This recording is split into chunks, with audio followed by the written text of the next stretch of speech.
Welcome to the Hey Docs podcast with your host, Jill Allen.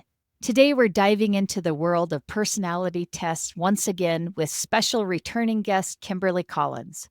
In this episode, we will focus on the Myers-Briggs Type Indicator, MBTI. If you joined us last time, you might remember our insightful conversation about the Enneagram and its application in orthodontics.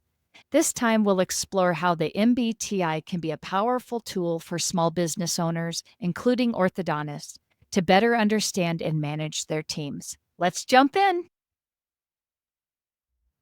We all know running and growing an orthodontic practice isn't easy, and technology is supposed to help you, but oftentimes your practice management software doesn't. Some of them are even clunky and need lots of third-party add-ons. That's why I recommend Greyfinch to my startup and existing clients, because Greyfinch is different. Greyfinch is an all-in-one web-based platform that saves you time and boosts your client base, productivity, and bottom line, with no downloads or third-party software needed. It even has tools you can't find anywhere else, like televisits, two-way email and text messaging, a patient self-service hub, and much more. Want to see how it can grow your practice? Visit greyfinch.com/Jill Allen and see why countless leading practices have made the switch. Kimberly, I'm so excited to have you back on the show. Thanks for being here. Thanks for having me. It's such a pleasure to be here. Yeah, so I know it's been a little bit since you've been on, and I'm wondering if you can give us a little refresher on yourself and the work that you are doing in regard to personality testing. Absolutely. So I'm an author and I am an Enneagram coach and an MBTI coach. I'm also a leadership coach. And basically what I do is I help individuals and I help teams create more self-awareness in their lives, either through personality system coaching or just through individual coaching and team coaching that helps create more self-awareness. And it also helps then create more healthy and helpful responses just in your own lives, in your interpersonal lives, in turn helping create more harmony in your workplace and in your life. So that's kind of what I do on the professional level with these personality typing systems. On the personal level, I'm a mom of 3 kids. So if I'm not doing this, I'm usually at a soccer field handing out snacks. I love that. And I know, last time we really, dived in and discussed the Enneagram test and, its application in orthodontics. And I was so excited to, have you say, yes, you would come back and cover the MBTI component of personality testing. And so I'm wondering if you can really dive into what that means, especially for anybody who may be unfamiliar with what the MBTI personality test is about and kind of how we use that. Give us a good brief overview of what that is and how we categorize personalities. Absolutely. So the MBTI system is such a cool system. It's actually what I grew up with in my family. My dad was a manager of people and he used Myers-Briggs. So it's been around for a while and it's a very vetted system, statistically sound. Personality typing system is based on the work of Jung. And it was taken by Catherine Cook Myers and Isabella Myers-Briggs. It's a mother-daughter duo, which I just love. They started this process of really vetting it and seeing how they can apply it to broader scopes of people. And they did it with the purpose of trying to create more understanding among people. And maybe, they're around World War II time. They're like, maybe we can prevent something like this from happening again, which I love that backstory for MBTI because it shows that it's not just about what we can learn about ourselves, but how we can apply that to creating more harmony and understanding in our lives. The MBTI personality typing system is based on 4 categories of human experience. And it's how we naturally prefer to move about these 4 categories and how it impacts what we do and the people around us.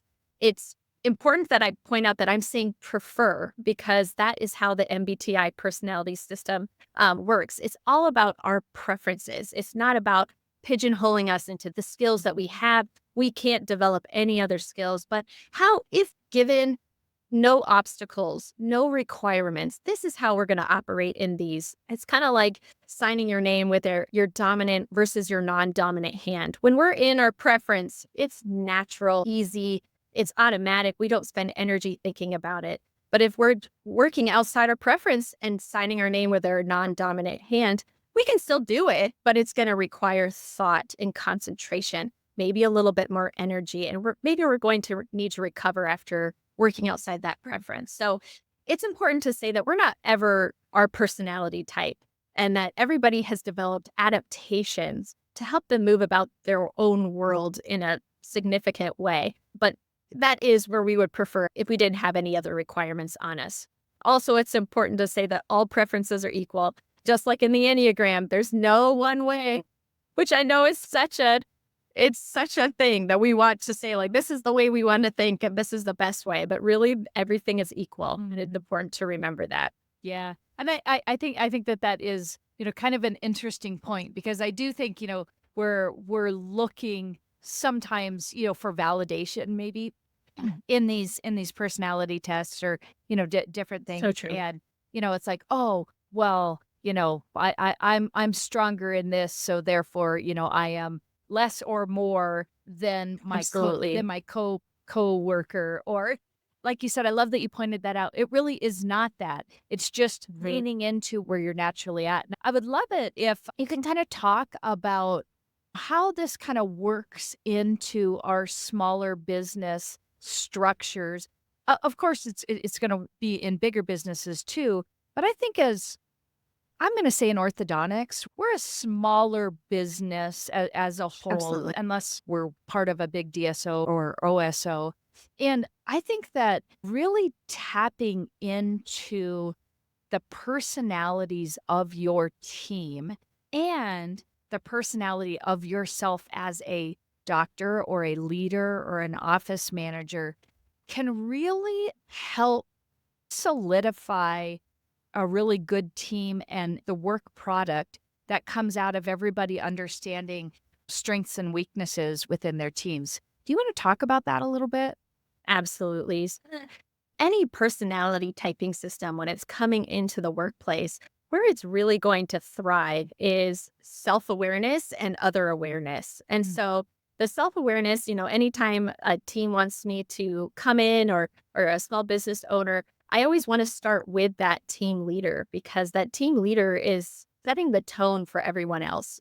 There's all those studies out there of where to apply these personality typing systems in the best way. And it's the leader. When the leader can recognize their strengths and mitigate those weaknesses and understands that there's many different perspectives on a single problem or even just viewing the world, they're able to increase their emotional intelligence. And anymore in the workplace, our ceiling is our emotional intelligence, our ability to respond instead of reacting, and our ability to communicate with others, take feedback, set psychological safety for those around us. That's going to be what's improved by using these personality typing systems. So I always say, starting with the leader and helping them really understand where they're at, and if we know their personality typing type in either the Enneagram or the MBTI, we can really see the areas that are burning them out, or maybe areas that we could lean into their strength or set boundaries for them. It's really important that that leader feels supported and that they can set up a healthy system for themselves, because they are the ones who are setting the tone for the rest of the team. Yeah. And I think it's so important that you said that, because I feel like, I see this a lot working with a lot of startups and a lot of doctors. They're coming out of school. They've spent all this time perfecting their craft and learning how to be really great clinicians. But there is just not enough training on leadership and understanding yourself, and that component of, you're going to go out and be a really great clinician, but you've got a whole team of people that you're going to be managing and leading. And if you don't even understand yourself and what maybe your leadership style, you're just going to naturally lead by your intrinsic ways, whether you've identified what that is or not. And then I think a lot of times expect that everybody should just kind of fit into that. And when they don't, there's like this rubbing of, where it's like, I don't even get this person, they're leading by their heart and I'm leading by my head, and they're wrong and I'm Absolutely. right. I love that you're talking about it.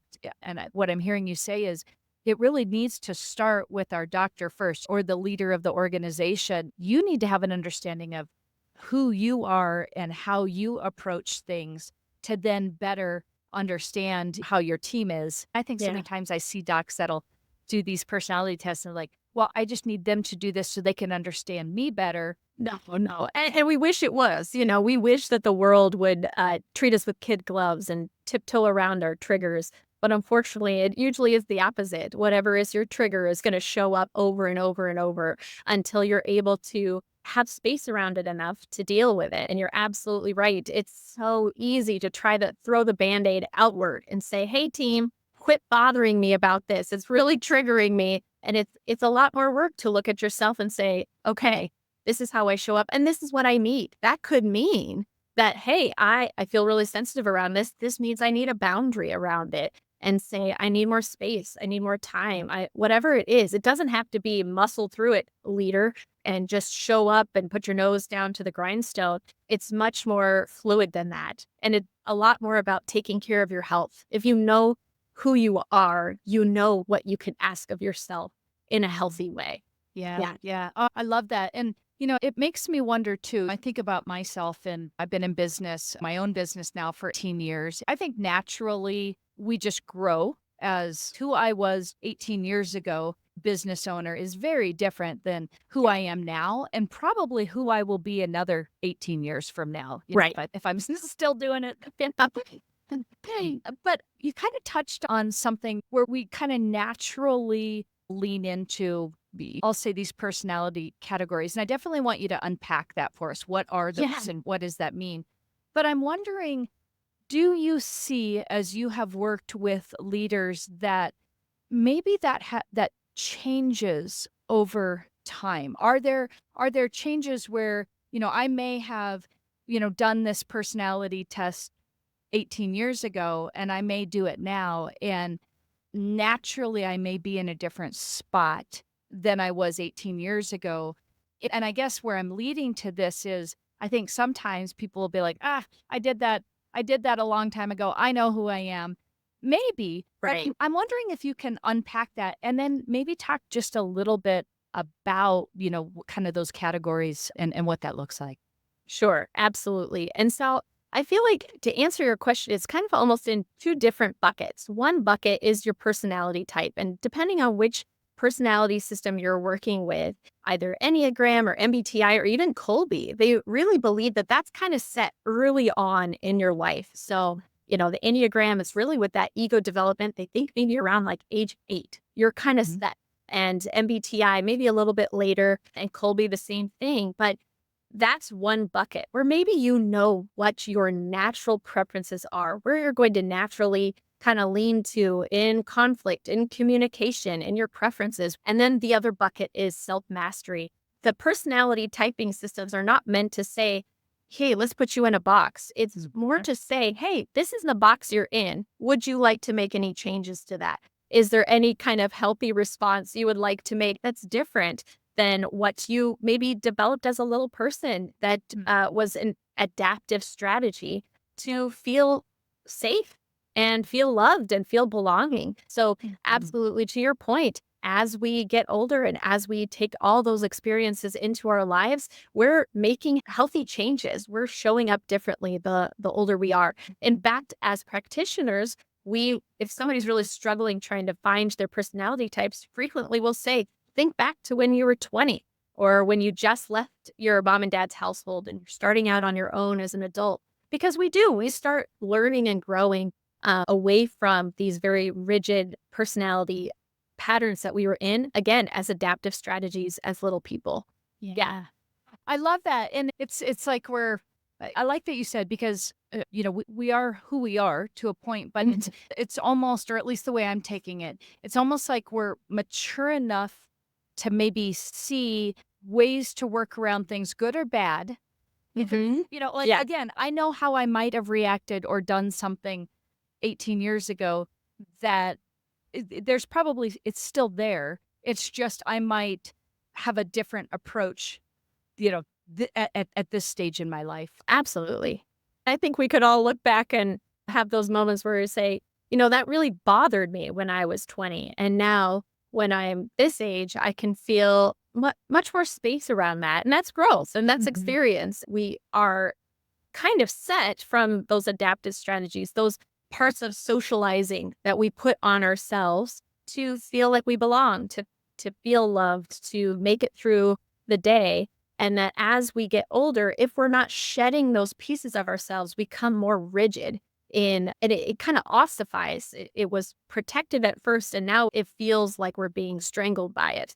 So as we're getting older, the mark of growth is being able to look back and say, that thing I would have just hit the roof about when I was 20. Well, now I can see, that's okay. I don't need to respond in that way. Yeah, yeah. So I'm wondering if you can talk just a little bit about the MBTI assessment and just kind of the categories that people fall into, because I want to ask you about hiring. I want you to break it down and how, what that looks like, so that then it will lead me into my next question that I have. Oh, perfect. Yes. So the MBTI talks about 4 categories of human experience. And this is basically the what we show up as, our actions, our behaviors, our way of taking in information and directing and receiving energy. This is how we show up in the world. And so it's broken down into 4 categories. The first category is extroversion and introversion. And right off the bat, this is the hardest one to really pinpoint the definition for MBTI because it's been co-opted so much by popular lexicon, so extroverts and introverts, and you must be very talkative and love people and be the life of the party if you're an extrovert, and you must be shy and hate attention and be a terrible leader if you're an introvert. And we're going to throw all that to the side and say that's not what we're talking about. Extroversion and introversion, when we're talking about the MBTI, we're talking about how someone prefers to direct and receive energy. So those with an extroversion preference prefer to direct and receive energy from the outside world and from people. It does not mean if they're more talkative or less talkative. It's they get that energy from the outside world and they prefer to do so. Introversions are preference people are the opposite. So they prefer to direct and receive energy from the inside world. And this can be through reflection or memories or reading, time alone. That's where they get some energy. So that would be the first tricky step, I feel like, in finding yourself on the MBTI. There is a spectrum. Hey docs, on this podcast, I talk about a lot of different ways you can set your practice apart. But here's one that might surprise you. Maybe you haven't thought about it before, but the equipment you use can make a big difference, not just for the patient experience, but for you and your team too. That's why I want to let you know about a new line of orthodontic equipment from ADEC. I visited their headquarters in Oregon earlier this year to take a sneak peek for myself, and I have to say, I was impressed. ADEC has manufactured award-winning dental equipment for 60 plus years, and they're bringing that same level of excellence to ortho. From comfortable, compact patient chairs to a versatile workstation and delivery to ergonomic dental stools, ADEC orthodontic equipment is designed for a smooth and easy workflow. Day after day, patient after patient, see the difference it can make for your practice. Click the link in our show notes to learn more about ADEC Orthodontic Solutions. Hey docs, let's talk about Smile Suite, because it's not just another scheduling system. It's a game changer in the world of new patient management. And as a proud Smile Suite partner, I've witnessed the incredible impact it has on practices of all sizes. Smile Suite means your new patient calls and web leads are expertly handled 7 days a week, even during nights and weekends. And they offer top-notch customizable presentation software and seamless post-consultation follow-up. It's like having a secret weapon for your practice's success. Curious? Dive into the revolution at GetSmileSuite.com. And don't forget to mention Hey Docs to unlock some extra goodies. Elevate your practice with Smile Suite, because every smile deserves a suite of excellence. So, you might be a 10 out of 10 on the extroversion preference, or you might be more like a 1 out of 10, but you're still an extroversion preference. The MBTI, what's wonderful with these tests, they can kind of help you find that where you are on that spectrum. And there's more nuance to it as well to help with Sure. it. The next category is how we prefer to take in information, and that's through sensing and intuition. Those with a sensing preference, they prefer to take in information through their five senses. So they're very tangible, concrete, present tense people. And those with an intuition preference, they prefer to take in information through the connection between data or relationship between patterns. They're a little bit more abstract. They can be more creative and imaginative, but that's how they're taking in information. The next category is going to be how we prefer to make decisions or come to conclusions. So that's our thinking preference and our feeling preference. That does not mean emotional, people just sobbing and whatnot. The feeling preference is individuals who prefer to, when they're tasked with making a decision, put themselves in the situation and look around how this decision is going to impact the people around them. They'd like to make decisions that are very compassionate and empathetic. Those with a thinking preference like to do the opposite. They like to take themselves out of the situation and look at things from a cool-headed, objective, logical way. They like to think about the bottom line, what logically comes to the end of this. Not that they can't think of how it impacts people, but again, if we're talking about the slipstream, where somebody's sitting in their natural preferences, they're going to say, let's take myself out of the situation, look around and see what the bottom line says. The last category is how we prefer to move about the outside world. So those with a judging preference are those who prefer to move about the world in a more planned, scheduled, settled way. They like to close loops. When they're given a project, they like to take stepwise steps towards the end of it, and they hate last-minute stress. And those with the perceiving preference are the opposite. They like to keep things more free and spontaneous. They like to be open to information well later into that project. And a little last-minute stress is, that's not too bad. They kind of like it. It's energizing for them. So these are these four categories of human experience. When they're put together, they actually interact with each other and affect each other. So it's more dynamic than just one category after the other. But this is kind of planting the seed for people interested in personality typing system like the MBTI, that maybe they could see little bits of themselves and explore and dig a little bit deeper. I love that. And thanks for that explanation. But I think it's interesting, even in just hearing you say it, I'm sure everybody, that's listening is like, oh, I kind of connect with that, or, oh, I kind of connect with that. And going back to the very beginning, there isn't a right or a wrong or a better one or an inferior one. It's just how we're all kind of made up. And I think about this so much with my team. Now I've got a nice sized team now, and I can definitely be in a moment having a discussion with a team member and think about like something that just doesn't seem like a big deal to me can be, I can see my team member reacting to it very differently. And, I have to be like, okay, this is definitely a difference in personality here in how we are coming at this problem. And, being able to recognize that, I think then in turn helps me and us as we're working through a problem kind of move through it versus just being like, oh my gosh, you're so ridiculous. Why does it matter that there's going to be a little extra stress on this? But as my tattoo says, we'll figure it out. And then then that is not the epitome of you can probably figure out right away where I'm being. Yeah. I love that. I love that so much. We could all use a little bit more of that. Yeah. So we'll figure it out. Yes.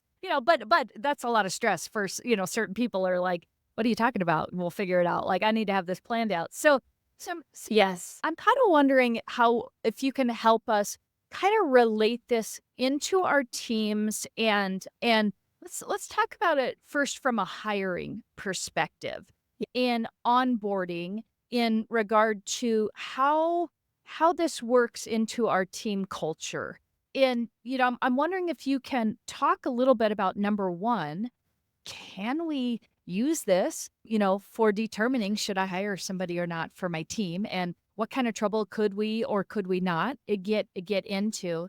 And this is always a super important part of talking about personality typing systems in the workplace is it's actually illegal to use personality typing systems as part of your hiring process as well as your job placement process. So, promotions, using this as part of that puzzle piece of whether you should hire someone or promote someone is actually illegal. So I don't know what kind of trouble you could get in, but the Department of Labor probably could let you know. But it's important to know that so that you're not setting yourself up for failure. Yes. The only indicator that you can use as part of the hiring process is the Colby. And that is because it is a codative style. It's not personality type. And you can use that as part of your hiring process if you want to. As far as personality typing systems, even if it wasn't illegal, using it as part of your hiring process, I would say is at least not meaningful either. How many times have we given our team a task to do it and they've done it how we think they want them to do it, not how they would naturally do it. And so if we're trying to bring a personality typing system into our workplace and you really want to have the benefits of helping with conflict or communication or interpersonal dynamics, giving it at a time when they feel like their job is on the line means that they're going to be answering it in not a meaningful way. You're not going to get an accurate type. They're just going to be trying to tell you what they think you want them to be. So probably the best time to be giving it to your team members is going to be when they already feel really safe where they are. And it's an invitation, and it's under the promise of that this is going to be confidential information. You get to decide if this is something that is shared within the team. But making it more of an invitation than, your job is on the line, because not only is that illegal, it's not meaningful. You won't get results that will really make an impact in your work culture. Yeah. I love that. And a funny story, we actually did kind of a little test. And so we were doing a training with the team. We really were kind of testing this theory out a little bit. Yeah. And so we gave a little presentation and talked about different personality types, but this was more the color test, so red, blue, green. Yes. Yeah. And, kind of talking about it. And it was very interesting. We kind of talked about it. And again, this was more just to kind of show to your point, like what was going on here. And we kind of leaned into this one personality type as somehow being the superior, the superior types. So we do this presentation, and then we have the team take the personality test. And guess what? Everybody was a red. And there was a lot more to this. So we weren't setting them up to fail or anything. No. But it was just kind of proving the point of what you're saying. If they think that, like you're saying, if you're using it, which docs, hear what we're saying. You should not be using this, as a hiring tool.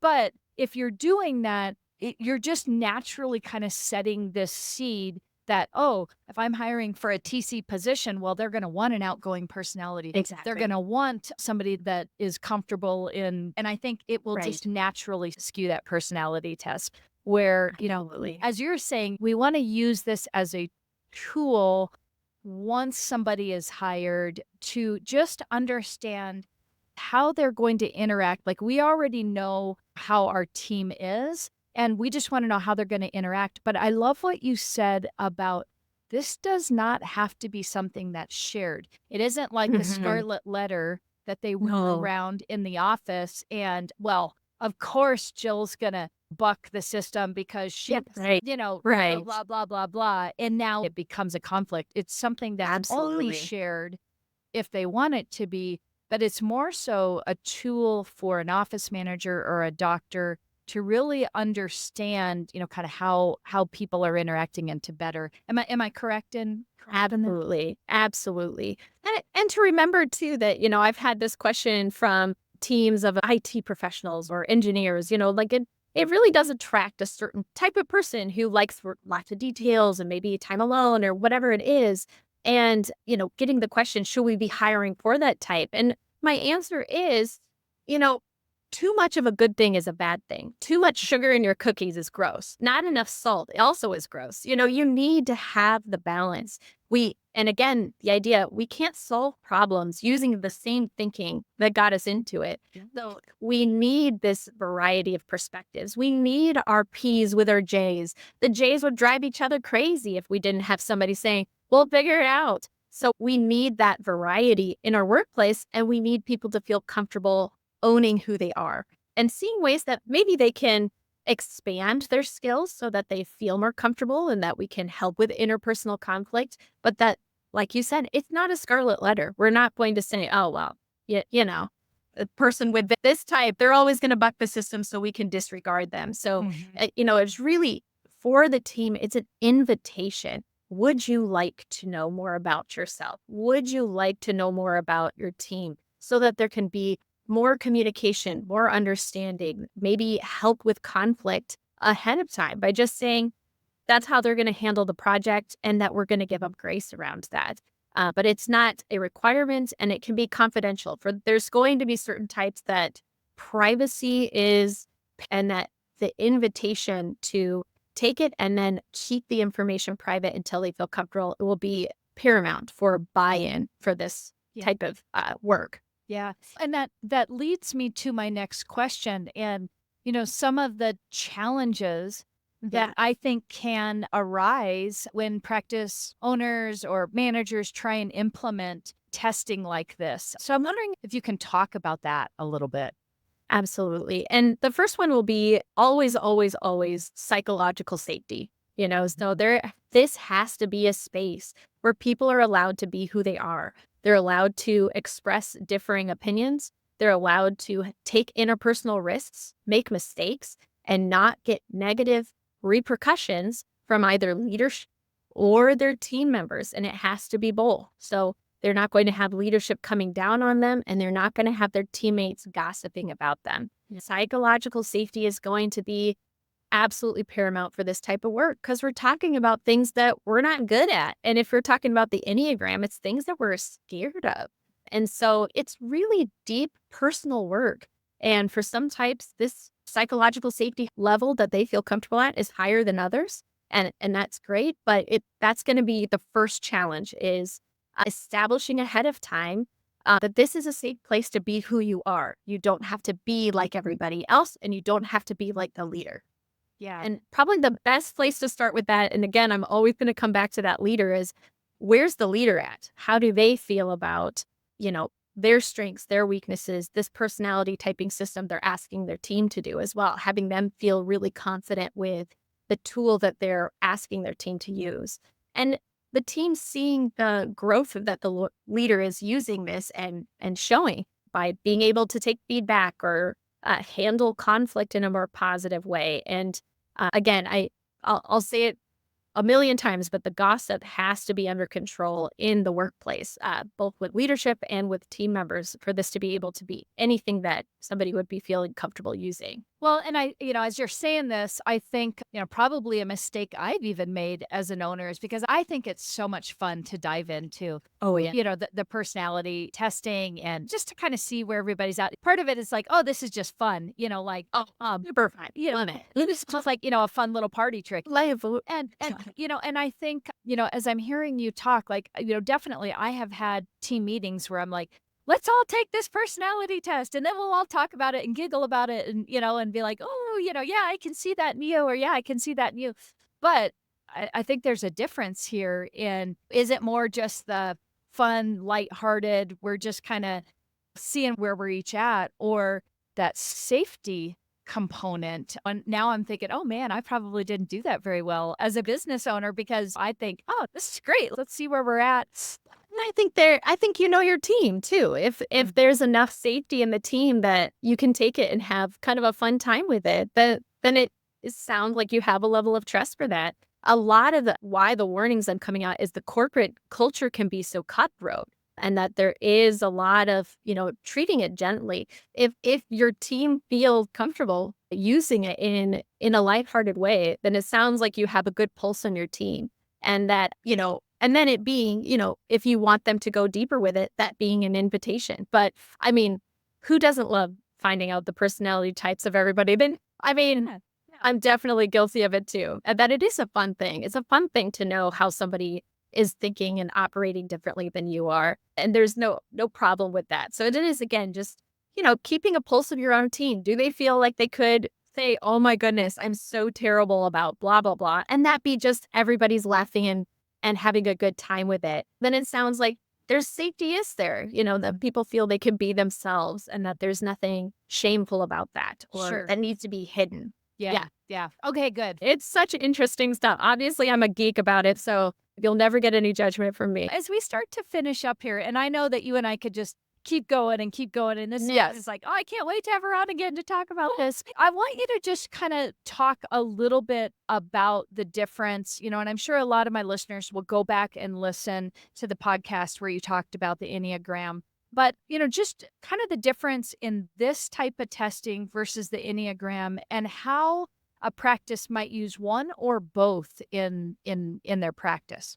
Sure. So the MBTI and the Enneagram, what's really cool about them is they actually test different things. And so the MBTI is a lot about what we do. So our behaviors, our actions, kind of how we move about in the world. And the Enneagram is all about why. Why did you do that? What did it mean to you? What fear was under there? What desire were you moving towards? So they're testing different things, and they're both equally wonderful systems. And as far as answering your question about bringing it into the workplace, you could certainly do both because they test different things. I would just say if you're going to bring it into the workplace, I would say as the team leader or the business owner, choose which one really jives with you because they use different language. It could be that one just really fits with your personality type. You kind of think that way. Choose one and implement it in your workplace and see how it goes. It does become a little bit of a shorthand, even if it's just in your mind, not in a stereotyping way of saying, oh, well, she's an I, so she's not going to want to do that. But in a way of saying, oh, somebody prefers information this way. Maybe I'm going to communicate with them in this way. That just kind of helps communication flow a little bit better. So it can become a little bit of a shorthand. So focusing efforts can help with confusion.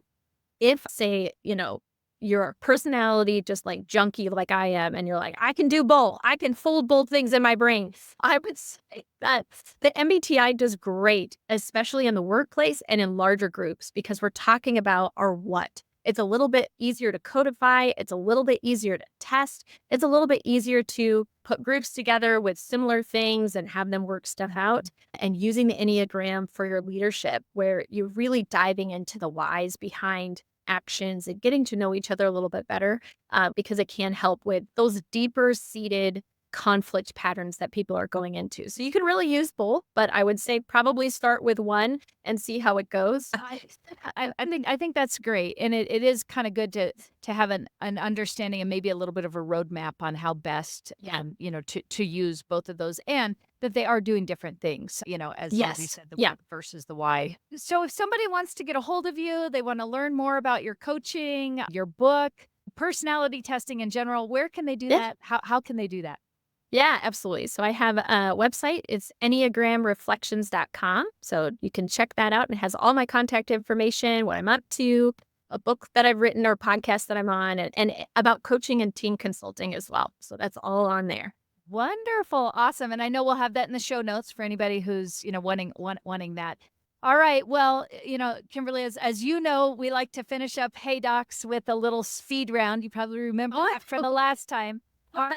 Are you ready to accept the speed round challenge? I am. All right, here we go. If you could start any business right now, what would it be? A driving business for my kids, but shuttle kids around. I love it. I love it. All right. What's the best investment you've ever made? Really good sleep stuff, like good pillows and good sheets, things that help me sleep. Oh, I love that. Sleep is, I prioritize Everything. that. How do you handle work-related stress? Ooh, a good walk outside. I live in Minnesota and it's freezing a lot, but I will just put on a huge coat and go outside. Good for you. I'm right there with you. Love it. All right. What is one trend in your industry you're excited about? I'm excited about this move of emotional intelligence really becoming not just a soft skill that we can kind of throw to the side and all the other skills are important, but it being this thing that is cherished and looked for. Oh, that's good. All right. And then last one, what's the most valuable piece of advice you would give someone just starting their career?